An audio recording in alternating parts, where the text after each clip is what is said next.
Bonsoir à tous et à toutes, merci d'être nombreux ce soir. Je suis Stéphane, directeur général de Sony Pictures, je suis ravi de vous accueillir. Je voudrais dire quelques mots de remerciement à un certain nombre de sociétés et de personnes qui nous ont accompagnés sur la sortie de ce film qui sera la semaine prochaine. D'abord, en tout honneur, je remercie l'UGC Merci qui nous accueille, on peut les applaudir.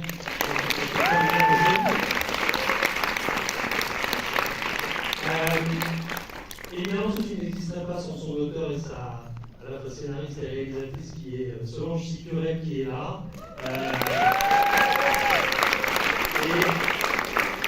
Et sur l'actrice principale, Madame de Palmer, que vous avez rencontrée tout à l'heure, et viendront toutes les deux répondre à vos questions après le film, on peut les applaudir.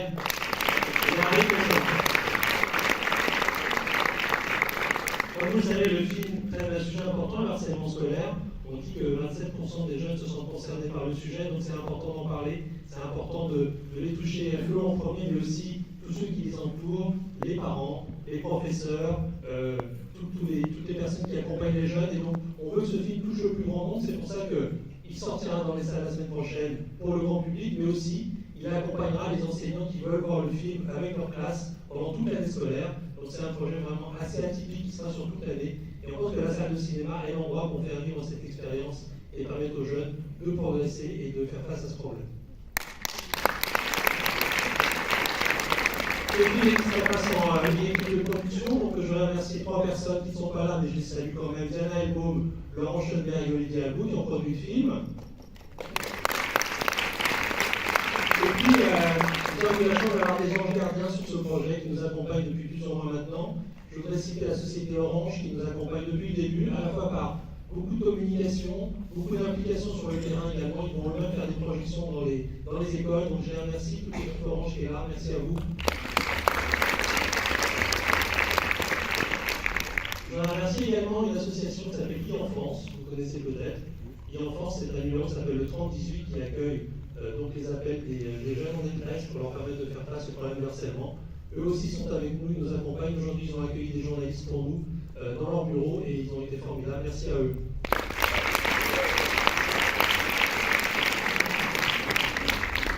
Et puis, un peu plus rapidement, donc, une société qui s'appelle Zéro de Conduite qui nous permet de faire le lien avec les enseignants de toute la France qui nous accompagnent. Je voudrais remercier également la BNP qui accompagne le film en tant que projet cinéma. Le Pass Culture qui va se faire le relais du film et toucher tous les jeunes et les enseignants sur le projet dans les semaines qui viennent.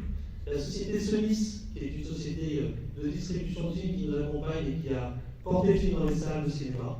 Et puis tous les exploitants, à commencer par le groupe CGR, vous connaissez peut-être, qui passe la bande-annonce dans toutes ces salles la semaine dernière et cette semaine, qui nous permet de toucher énormément de contacts grâce à eux. Et enfin le groupe UGC, où nous sommes aujourd'hui, qui est un partenaire majeur du film, qui organise la semaine prochaine des projections pour plein d'enseignants dans toute la France. Donc je les remercie aussi. Et je vous souhaite un très bon film. Merci à vous.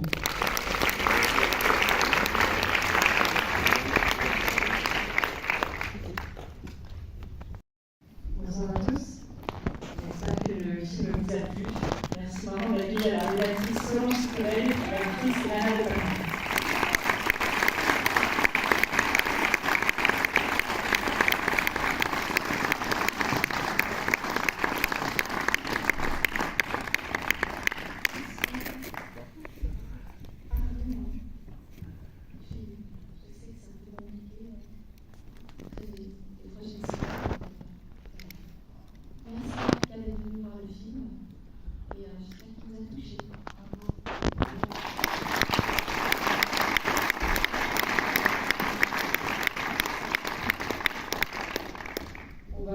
Vous allez avoir des micros qui circulent dans la salle si vous avez des questions, mais moi j'ai une première question. Quand vous décidez de traiter ce sujet, qui est un sujet assez dur à traiter, qu'est-ce que ça vous a apporté? Pourquoi avoir choisi de parler de ça? Alors j'ai une fille qui s'appelle Nina, et quand j'avais 14-15 ans, c'est la première qui m'a parlé d'harcèlement à l'école, de cyberharcèlement, et ce qu'elle m'a raconté me terrifiait. Donc je me suis dit que j'allais enquêter sur le sujet, et j'ai rencontré pas mal d'adolescents, des enfants harcelés, des enfants harceleurs aussi, des témoins. J'ai parlé avec beaucoup de parents, et plus j'entendais parler du sujet, plus je trouvais que ce sujet méritait un film, mais je ne savais pas comment raconter des Et j'ai eu la chance de recevoir un livre tout iranien d'une autrice belge qui s'appelle Elena Tenas, et c'est elle qui, dans son livre, utilise cette mécanique du toucher. Et là, je me suis dit, ça, c'est ça en fait. C'est comme ça que je voulais raconter l'histoire, que ce soit une espèce de thriller, que ce soit pas linéaire. Et voilà, le projet est né de ma fille et de la rencontre avec Elena. D'accord. Et du coup, au niveau du choix de l'actrice, qu'est-ce qui vous a mené à prendre cette décision? Alors d'abord, vous avez vu, elle est extraordinaire. Donc,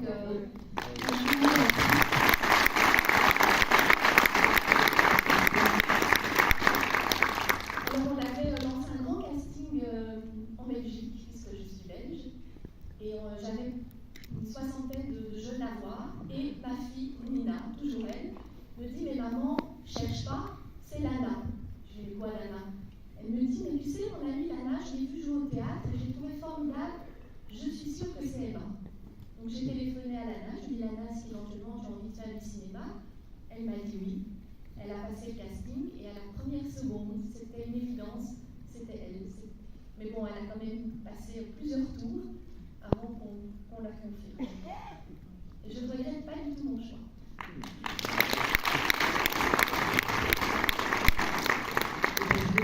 C'était votre première expérience sur le grand écran. Comment c'était? Est-ce que c'était plus enrichissant? Quelles sont les différences avec le théâtre que vous connaissiez? Déjà, c'était un rêve d'enfance pour moi de participer à un film. Et donc, comme premier rôle, avoir le premier rôle dans ce film, ça a été quelque chose d'incroyable pour moi. Comme l'a dit Solange, quand elle m'a proposé, j'ai été hyper enthousiaste et même juste pour passer le casting à la base. Donc, c'est quelque chose d'incroyable de voir que ça arrive jusqu'au cinéma de Bercy. Et de le voir en grand écran comme ça, c'est impressionnant. Le tournage a été super, vraiment toute l'équipe était super bienveillante. Les acteurs comme l'équipe technique, donc franchement c'était une expérience inoubliable.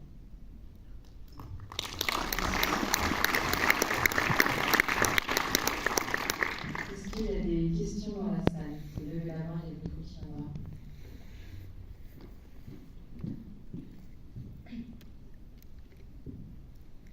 Bonsoir. Moi aussi j'ai subi de l'harcèlement scolaire et je voulais qu'on fasse du bruit pour toutes les victimes qu'on a perdues.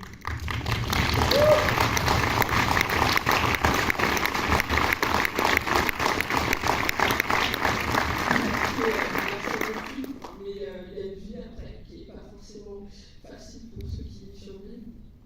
Il y a des traumatismes, mais je pense que c'est aussi bien aborder dans ce film ces voix qui nous hantent dans la tête, ces traumatismes qui restent. Et c'est pour ça que je remercie Lana qui nous a fait surgir de magnifiques émotions.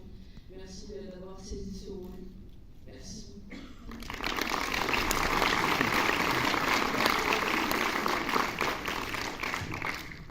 Est-ce qu'il y a une autre question dans la salle? Bonsoir. En fait, moi, c'était plus par une question technique au niveau des scènes où Lana, qui était donc dans le coma, apparaissait au milieu des autres acteurs. Est-ce que vous avez utilisé une technique particulière? Parce que le problème, c'est comment les autres acteurs pouvaient parler naturellement, comme si elle n'était pas là, alors qu'elle parlait et qu'elle était censée pas être là. Comment vous avez filmé ça? Ça, c'est la magie du cinéma. Je ne vais pas vous donner tous mes trucs. Je pensais que vous aviez utilisé une technique, c'est-à-dire superposer. Oui, il y a beaucoup de techniques. Il y a parfois des fonds verts, parfois on colle des images. Enfin, il y a beaucoup de mise en scène et d'effets spéciaux pour arriver à ça. Oui, parce que je me suis dit, c'est pas possible. Non, ouais. Elle ne peut pas se découvrir. Ils peuvent, Lana qui pleure, je ne sais pas comment, je me suis dit, mais c'est pas possible. Non, il y a beaucoup d'effets spéciaux. Ok. C'est vraiment super. Et d'avoir pensé à cette idée progressivement qu'on comprenne pourquoi ça s'est passé comme ça, avec plusieurs étapes comme ça, pour voyager dans la psyché enfin j'appelle Lana. Emma. c'est Emma, elle s'appelle Emma, quoi. Et franchement, j'ai trouvé que c'était intéressant, cette vision-là. Voilà, quoi. Mais par contre, excusez-moi, moi je m'attendais quand même à un truc. Je ne fais pas de cinéma, mais en fait, vous savez, avec les nouvelles, les technologies de jeunes, etc., Lana avec, comment dire, comme si Lana avait un téléphone portable, comment on appelle ça là? Vous savez, là, qu'elle a une caméra, une sorte de caméra, et de voir, plutôt que toucher la main, machin, enfin, je ne sais pas comment vous dire, pour rentrer dans le personnage, vous voyez ce que je veux dire? Quand vous alors moi je suis oui, je comprends. Et je me suis L'idée c'est comment est-ce qu'on fait, pourquoi est-ce qu'elle n'a pas utilisé un téléphone ou quelque chose de plus moderne que le toucher? En fait parce que le toucher c'est vraiment quelque chose de visuel, c'est cinématographique. Et puis ça permet aussi de faire en sorte que tout ne l'amène pas à un souvenir. Ce qui l'amène à un souvenir c'est de ne toucher que quelque chose qui est en rapport avec son histoire. Si elle touche la chaussure de sa maman, il ne va rien se passer. Si elle touche un banc où il lui est arrivé quelque chose, il faut qu'elle touche une amie. D'accord. Donc voilà, l'idée, c'était de faire quelque chose. C'était une porte d'entrée vers son psyché, enfin vers ce qui s'était passé. C'est ça qui l'amène, etc. Et donc c'est très visuel, c'est très facile à comprendre. Oui, ça c'est très bien. Donc voilà, c'est la seule raison.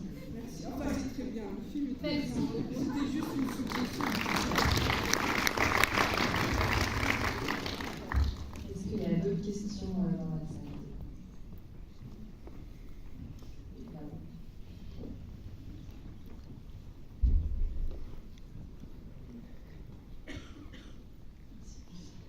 Tout d'abord, bravo pour ce film, c'est vraiment magnifique et très émouvant et il incarne très bien le personnage. Moi, j'avais une question parce que c'est vrai que je trouve qu'à l'école, notamment, on n'est pas assez sensibilisé au harcèlement. C'est plus une question pour le après. Quelle est la stratégie pour le faire visionner aux écoles, aux enseignants, etc. Parce que j'ai entendu parler au début. Mais voilà, je voulais en savoir un peu plus. Alors en fait, on a un site pour les enseignants. Donc c'est TKT, séance scolaire au pluriel.fr. Donc les enseignants peuvent aller sur le site, s'inscrire. Dans les 24 heures, ils reçoivent un lien pour visionner le film. Et si le film les a convaincus, à ce moment-là, ils prennent contact avec Sony. Et tout ça est très bien expliqué sur tktscolaire.fr. On va déterminer le cinéma le plus proche de l'école dans laquelle ils exercent. Et ce cinéma va organiser une séance scolaire. Et après la séance scolaire, il va y avoir un dossier pédagogique qui va être envoyé au professeur et une capsule pédagogique qui a été tournée uniquement à l'attention des écoles. Et cette capsule pédagogique, en fait, c'est des scènes du film retournées différemment pour montrer en fait aux élèves qu'il y a moyen de le faire sans harceler. Parce que souvent on me dit, mais en fait, comment on fait? Ben, je leur montre. Voilà, il n'y a pas de discussion, voilà comment on fait, voilà comment vous pouvez changer les choses.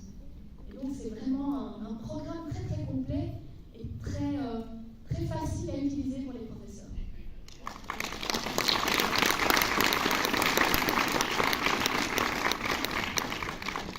Est-ce qu'il y a d'autres questions dans la salle? Bonsoir. C'est vraiment beau, en tout cas, le film était vraiment super. Moi, j'avais surtout une question pour Lana. Tu es plutôt jeune de ce que je vois, et je voulais savoir si tu avais un conseil pour les jeunes comédiens ou comédiennes en devenir. Quelque chose qui, toi, t'a inspiré et qui t'a vraiment donné envie de faire ça, et qui t'a aidé surtout à faire ce métier-là. Je pense lancer-vous. J'ai pas forcément fait d'école pour arriver à là, j'ai pas forcément cherché hyper approfondi pour pouvoir arriver sur le casting, comme Solange l'a dit, c'est grâce à sa fille si j'ai réussi à être sur la liste de casting. Donc, Et à son talent, parce que sans ma fille, sans son talent, elle ne serait pas. Mais je veux dire, lancez-vous quoi. Si vous avez une opportunité qui se présente à vous, ben, faites-la. Si c'est ça dont vous rêvez, mettez toutes les choses de votre côté pour y arriver. Instruisez-vous sur le sujet, je veux dire plus au niveau culture générale, etc. Ça peut toujours donner des inspirations, même des modèles à suivre, mais je veux dire plus au niveau inspiration. macho, quoi.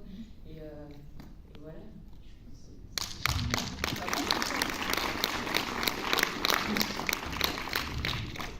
Il y a une question devant ici.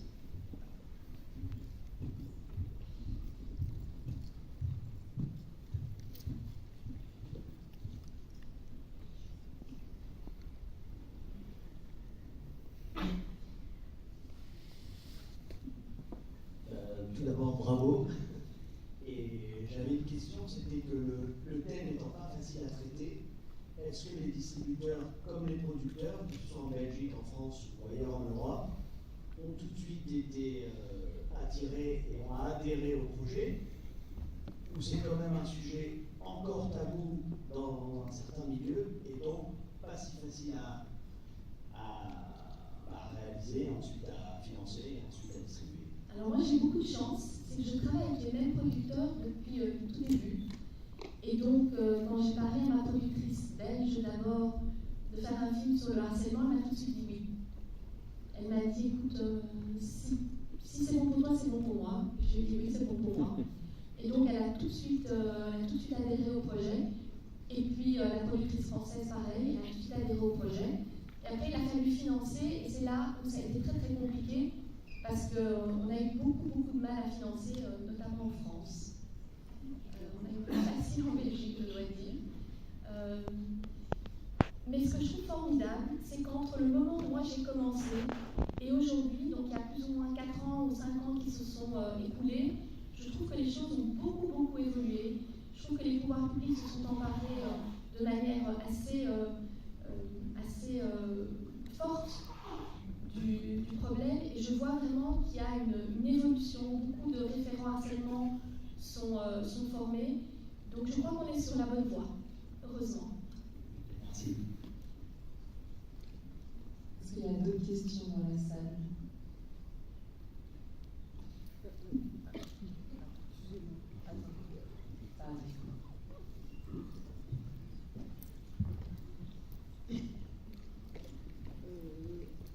Comme je suis abonnée illimitée UGC, je voulais savoir, le partenariat UGC pour ce film, c'est quoi? Ça consiste en quoi exactement?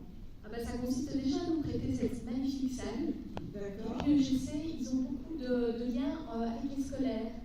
Et donc c'est le réseau scolaire aussi du UGC qui se met un peu à la disposition de TKT pour dire aux professeurs, le film existe, allez le voir.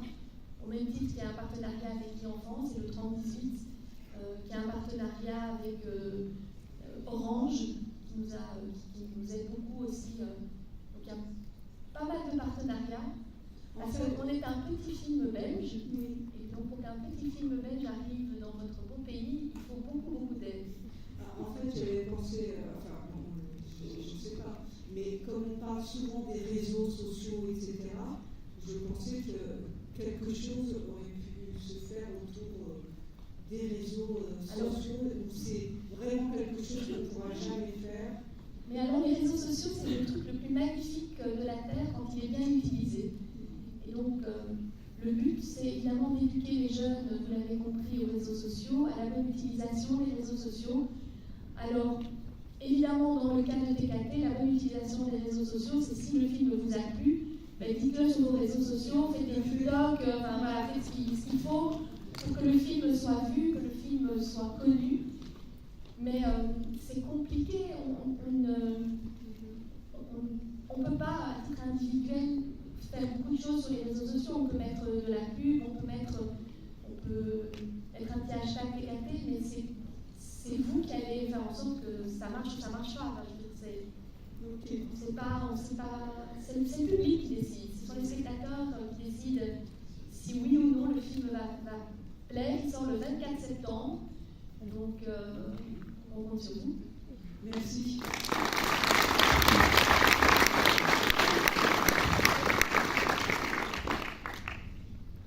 Je voulais aussi revenir sur un sujet important du film, le slut shaming, qui touche encore beaucoup de femmes sur les réseaux sociaux, qui sont jugées sur leur manière d'être avec des hommes. Et je voulais dire que c'est aussi important d'en parler parce que le harcèlement, on pense que c'est que des insultes, que ça ne fait que la différence. mais beaucoup de femmes aussi sont touchées par le harcèlement, et encore plus sur les réseaux sociaux. Et merci de donner une voix à ce type de harcèlement. Le slut-shaming doit s'arrêter.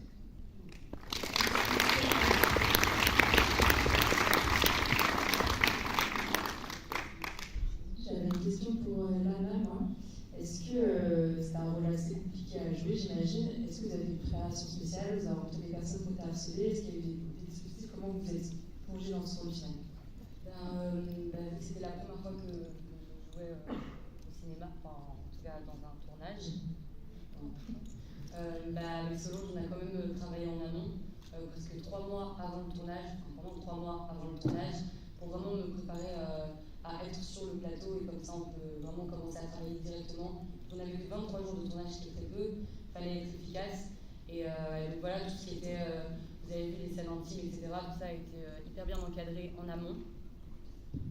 A été hyper encadré en amont. Et même tout ce qui était scène d'émotions fortes, etc., apprendre à crier, apprendre à sortir des grosses émotions, c'était pas évident. Donc ça a été important, je pense, et je ne remercie jamais Solange. Merci d'ailleurs d'avoir pris ce temps-là avec moi. Donc voilà.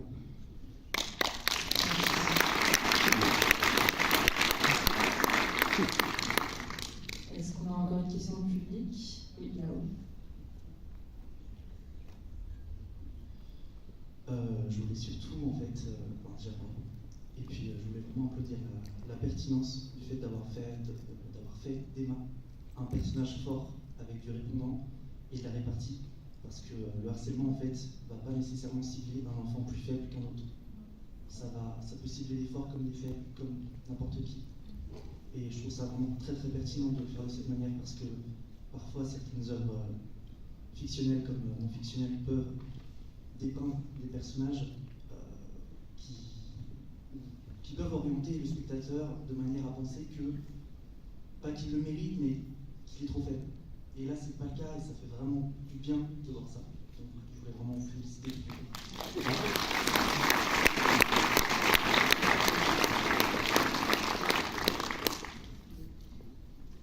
Est-ce qu'on a encore une question dans le public?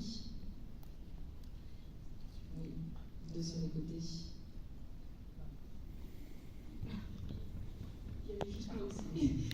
Juste une petite question rapide. On a évoqué l'utilisation de ce film dans le milieu scolaire. Je travaille dans un collège et je voulais savoir si, d'après vous, ça pouvait correspondre à cet âge-là, des 12-14 ans, leur montrer ce film, ou est-ce qu'il faut plutôt attendre qu'ils vont au lycée, puisque ça se passe dans un lycée, ça aborde des thématiques quand même assez crues par moment, et du coup, me poser la question à ce niveau-là. Alors merci pour cette question. En Belgique, où le film a déjà été montré à de très nombreux lycéens, on a estimé que l'âge était vers 12 ans et demi, 13 ans, pardon. Je ne sais pas exactement à quoi ça correspond, parce qu'on n'a pas les mêmes façons de compter. Mais donc chez nous, c'est